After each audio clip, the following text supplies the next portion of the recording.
Joining us now to discuss preventing prediabetes is Tandalea Traylor with North Mississippi Health Services. How are you, Tandalea? Hi, doing well. Thank you for having me. And thank you for joining us. So as a nurse practitioner, tell us what you see, particularly when it comes to people coming in possibly showing symptoms of prediabetes. Sure. So prediabetes, sometimes they can present with no symptoms or symptoms. It can be frequent urination for women and men, recurrent yeast infections, dry mouth, blurred vision, unexplained weight loss is also a sign of diabetes as well. And when it comes to prediabetes, how can we prevent even getting to there? Yes, so dietary modifications definitely helps. Making sure that you try to incorporate at least 150 minutes of moderate intensity exercise, and that can also help prevent developing type 2 diabetes. Okay, and we also have some other information here on our screen there.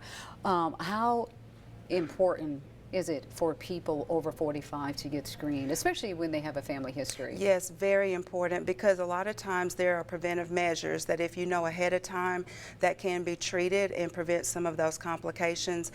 Developing diabetes can affect the kidneys as well, and some of the other risk factors are gestational diabetes, diabetes with pregnancy, and so those are things that we like to make sure that we're informing the patient. And when it comes to educational tools, what are you doing on behalf of North Mississippi Health Services to just get the word out there?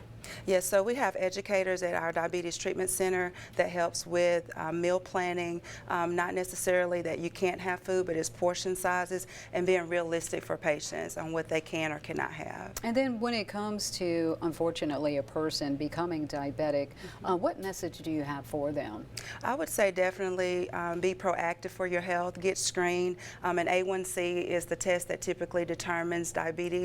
Prediabetes is if it's 5.7 to 6.4.